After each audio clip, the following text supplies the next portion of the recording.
Et salut à toutes et à tous les amis, on se retrouve aujourd'hui pour la 4e vidéo de notre semaine spéciale Influence et Manipulation, le livre phare de Robert Cialdini. Lundi, nous avions vu le principe de réciprocité, mardi, la cohérence, hier, la preuve sociale, et aujourd'hui, on va voir un principe qui est très simple à comprendre, mais on va surtout voir comment l'appliquer. Nous allons voir 5 clés pour activer la sympathie qui est donc le 4e pilier d'influence et manipulation. Donc si vous êtes prêts, eh bien écoutez, installez-vous confortablement, mettez vos écouteurs, votre casque ou que sais-je, et on est parti pour cette nouvelle vidéo. C'est parti! Alors je vais vous faire le plaisir de vous éviter une explication de 10 minutes sur qu'est-ce que la sympathie. Je pense qu'absolument tout le monde est au courant. Ce que c'est que d'être sympathique, c'est tout simplement d'être gentil, d'être bien vu, d'être bien aimé, etc., etc. Donc dans cette vidéo, surtout le gros, ça va pas être d'expliquer ce que c'est que la sympathie, ça va être de voir ensemble les 5 façons, les 5 clés permettant d'activer la sympathie chez quelqu'un, que ce soit pour vous-même être plus sympathique ou que ce soit pour rendre votre site plus sympathique, votre offre plus sympathique. C'est parti! Première clé, première étape de la sympathie, ça va être l'apparence physique ou vestimentaire. Alors pour un être humain, on va évidemment parler de quelqu'un qui est attirant, qui est beau, qui est belle, mais heureusement, ça ne se joue pas uniquement là parce que eh bien, tout le monde n'est pas la personne la plus beau ou belle de l'univers, et encore, c'est largement subjectif, mais déjà en tant qu'être humain, le fait de s'habiller de façon convenable, en tout cas de façon convenable par rapport à notre milieu, eh bien ça va apporter une preuve de sympathie automatique. C'est pas pour rien que les commerciaux sont toujours très bien habillés, c'est pour montrer qu'ils sont beaux, élégant. Alors même si la personne n'est pas forcément attirante pour vous, eh bien le fait que la personne soit classe, ça va rajouter un facteur sympathie. Mais on va surtout parler d'apparence physique et surtout d'apparence en vérité. Donc comment être sympathique, ça va être de soigner son apparence. Si votre produit doit être sympathique, eh bien vous allez essayer de faire un produit qui est beau, un beau packaging. Si votre site internet, vous voulez qu'il soit sympathique, alors c'est bizarre de parler d'un site internet en disant qu'il soit sympathique, mais qu'il soit agréable à visiter, etc. Sympathique, c'est ça, c'est pas forcément quelqu'un de sympa qui fait des blagues. Eh bien si vous voulez que votre site internet soit sympathique à visiter, il faut qu'il soit beau, qu'il soit facile d'utilisation, qu'il ne soit pas compliqué, qu'il soit peut-être un peu plus épuré, qu'il utilise des bonnes couleurs aux bons endroits. Donc on oublie, lorsqu'on a un produit, lorsqu'on a un service, lorsqu'on a un site internet, peu importe une offre, on oublie absolument les trucs un peu en bordel. On va faire quelque chose qui est physiquement, en apparence, sympathique à regarder, donc quelque chose qui est beau, quelque chose qui est épuré. Deuxième clé pour paraître plus sympathique, on va parler de quelque chose dont on a déjà abordé le sujet dans la vidéo d'hier sur la preuve sociale. On va parler de similarité. Comme je vous l'avais dit hier, si je me souviens bien, mon exemple c'était si vous êtes en soirée ou à un bar et que vous discutez avec quelqu'un et que au fil de la conversation vous vous rendez compte que vous venez de la même ville par exemple, eh bien cette personne va automatiquement vous paraître plus sympathique parce que vous vous identifiez à elle, parce que vous êtes similaire, vous êtes pareil. Si vous voulez que votre produit ou que votre offre soit plus sympathique aux yeux de vos clients, il faut que votre offre colle à vos clients.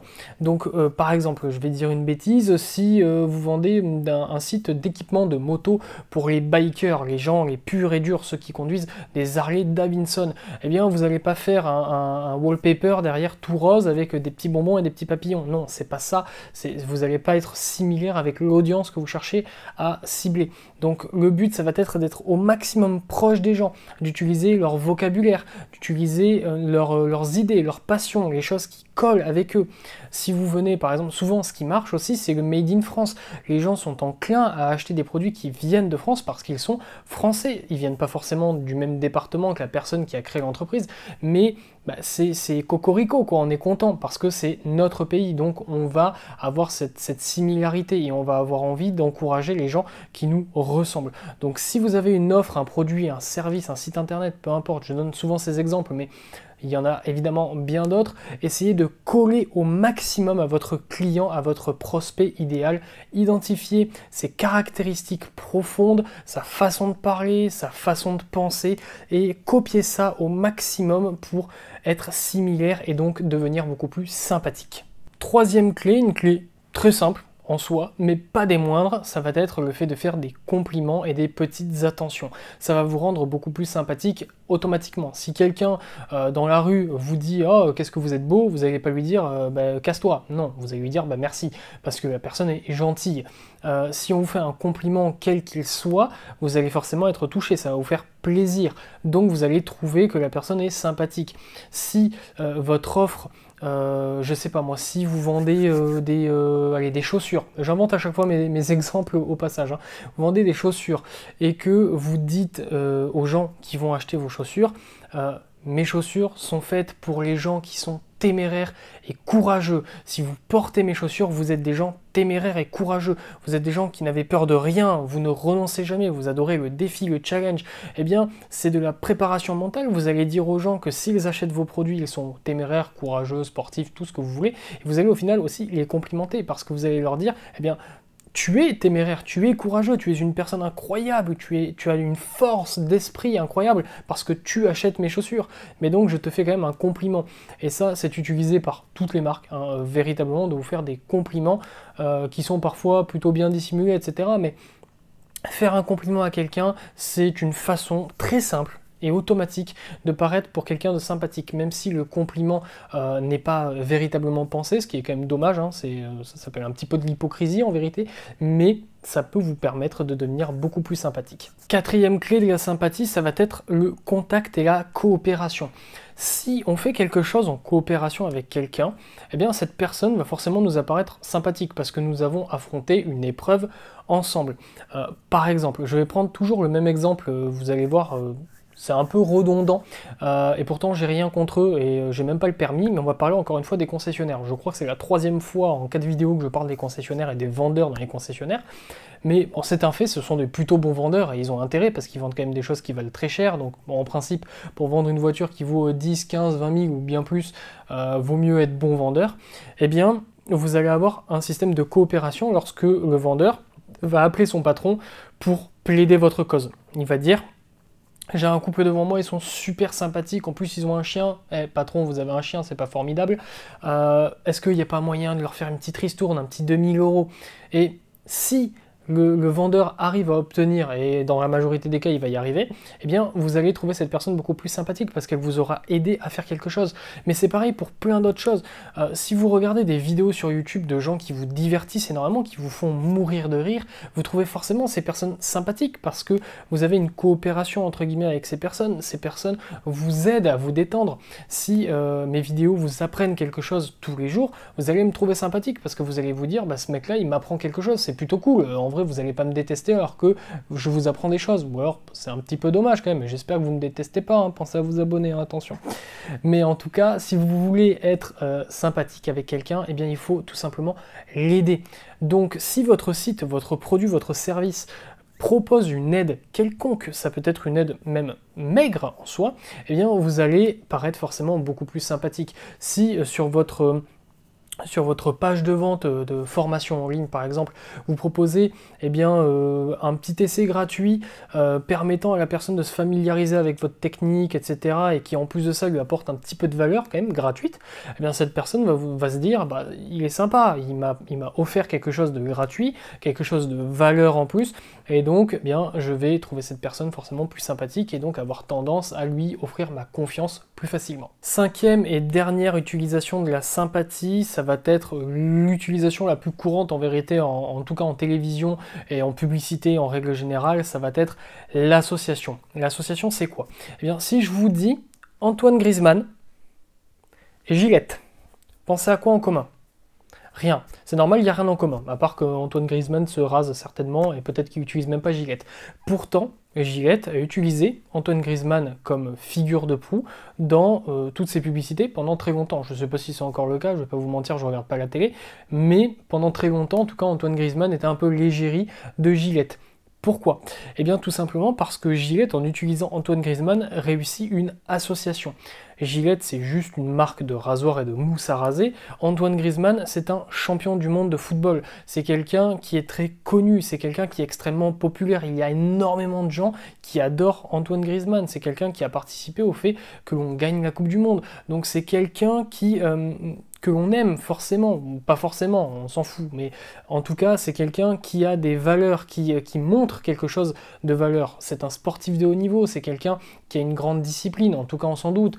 Donc voilà, et Gillette au final hérite de tout ça par association, parce que Antoine Griezmann est dans la pub de Gillette. On va se dire que Gillette est donc une marque sérieuse, une marque intéressante, une marque formidable, etc., etc. Et ça, vous allez le retrouver dans absolument toutes les pubs, hein. Si vous aimez, si vous regardez les pubs, on peut prendre l'exemple de Kinder Bueno et de Joe Wilfried Tsonga.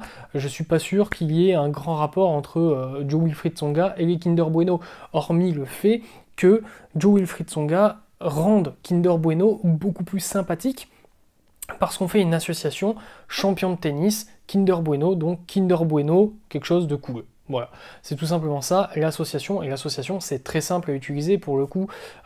Si vous avez fait, je sais pas moi, un partenariat avec une autre marque qui est bien aimée des gens, eh bien vous le mettez sur votre site internet, vous dites ben voilà, on a fait un partenariat ensemble, et donc les gens vont forcément associer ces choses ensemble. Mais vous pouvez aussi déclencher l'association bien plus facilement. Si demain je vous fais une vidéo sur Steve Jobs et que je vous parle de la vie de Steve Jobs, eh bien vous allez faire une association entre ma vidéo et Steve Jobs. Et si vous aimez le personnage, il y a de fortes chances pour que vous aimiez ma vidéo. Voilà, donc c'était tout pour la 5e étape de la sympathie dans influence et manipulation. Cette vidéo est donc terminée. On va revoir ensemble très rapidement les 5 principes de la sympathie dans influence et manipulation. Nous allons avoir ce qu'on va appeler la beauté, et généralement l'apparence, donc le fait de rendre quelque chose attirant, que ce soit un être humain ou que ce soit un site internet, un produit, peu importe, si c'est bien packagé, si c'est beau, ça va forcément beaucoup plus vendre parce que ce sera plus sympathique. Nous avons ensuite la similarité, si quelqu'un ou quelque chose nous ressemble, eh bien on va forcément lui attribuer une certaine sympathie. Nous allons avoir les compliments et les attentions personnelles qui marchent très très bien et qui sont quasiment automatiques, même si malheureusement parfois ils sont faux et hypocrites. Nous avons ensuite le contact et la coopération, le fait de faire quelque chose avec quelqu'un ou quelque chose en coopération va forcément bien nous créer de la sympathie pour cette personne parce que nous aurons reçu de l'aide mutuelle. Et enfin nous avons l'association, donc le fait de mettre deux choses ensemble. Par exemple, c'est pas rare en élection présidentielle de voir des politiques s'afficher avec des stars qui vont soutenir leur campagne, parce que bien ces politiciens vont essayer d'utiliser l'association pour récupérer la fanbase des gens, des stars en question. Bien, c'est tout pour cette vidéo. J'espère que la vidéo t'a plu, j'espère que cette vidéo t'a encore une fois apporté bien des informations intéressantes, que tu en as appris plus sur ce que c'est que la sympathie et comment la déclencher. Si cette vidéo t'a plu, n'hésite pas à me laisser un commentaire pour me le dire, à me mettre un petit like. Tu le sais, la preuve sociale, on l'a vu ensemble, donc c'est très important. Pense à t'abonner et activer la cloche des notifications si tu ne veux rien rater du contenu. Ici, c'est une vidéo tous les jours, et c'est pas que là pour cette semaine, hein, c'est absolument tout le temps. Une vidéo tous les jours, du lundi au samedi à 18h15 sur tout un tas de sujets. Là en ce moment, c'est une petite thématique, une semaine influence et manipulation. La semaine prochaine, ce sera d'autres sujets variés. Donc n'hésite pas à t'abonner et à activer la cloche des notifications. Moi, ça me fera vraiment plaisir. Je m'investis énormément dans cette chaîne YouTube, je m'investis énormément dans mon travail. Donc le meilleur moyen pour me récompenser si tu trouves mes vidéos intéressantes, bah, c'est tout simplement de t'abonner, de mettre un petit like et pourquoi pas un commentaire en bonus. Ce serait super cool de aussi partager la vidéo avec quelqu'un que tu apprécies. Et si tu as quelqu'un que tu détestes et que tu as détesté ma vidéo, n'hésite pas à lui partager pour que cette personne passe un très mauvais moment. En tout cas, on se dit à demain les Shinobi. Merci d'avoir été là jusqu'au bout.